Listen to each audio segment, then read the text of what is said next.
Subscribe करें हमारे YouTube channel साधना gold को और पाएं वीडियोस सबसे पहले। बेल आइकन दबाना ना भूलें। जिनका विवाह हो गया है सावधान होकर सुने, और जिनका नहीं हुआ वो भी सुने, भविष्य में ये बातें काम आएंगी। पति पत्नी को कैसे रहना चाहिए इस विषय पर हम थोड़ा सा प्रकाश डालेंगे, बहुत ज्यादा नहीं। अधिकांश हमारे भारत में देखा जाता है पति पत्नी में तू मैं चलती रहती है। हर महीने में एक बात को लेकर झगड़ा हो जाता है। कभी तो झगड़ा ऐसा होता है कि महीनों तक बोलचाल बंद होता है, पति पत्नी बोलते ही नहीं। बात विवाद इतना बढ़ जाता है कि पत्नियां झोला उठा के मायके चली जाती हैं और विवाद यहां तक आ जाता है, तलाक की नौबत आ जाती है, रिश्ते तोड़ दो, खत्म करो। ये स्थितियां कभी नहीं आएंगी आप यदि हमारी एक छोटी सी बात समझ लेंगे तो। देखो, पति पत्नी में कभी झगड़ा नहीं होगा, एक बात समझ में आ जाए तो। क्या?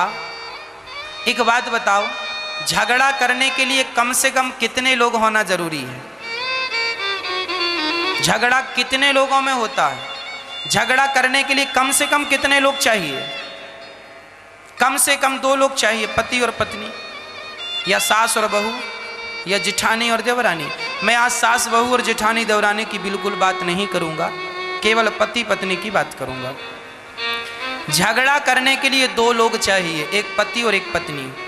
अच्छा, एक बात बताओ, शास्त्र कहता है जब तुम विवाह करके आती हो ना, मंडप के नीचे पंडित जी तुम्हारा विवाह करवाते हैं, तो वहाँ वेद मंत्रों के साथ एक चीज तुम्हें बताई जाती है।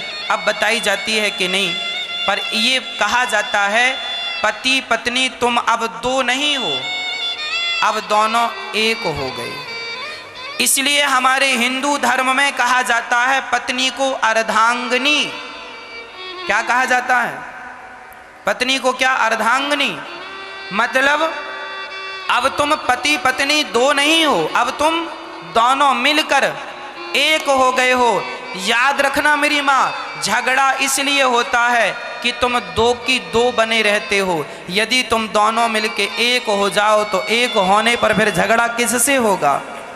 सच्ची बताऊं, पत्नी समर्पण कर दे यदि पति के चरणों में, और समर्पण करके एक हो जाए तो विवाद नहीं होगा। पति पत्नी में समर्पण कर दे, अर्थात वो भी पत्नी को एक्सेप्ट कर ले, स्वीकार कर ले।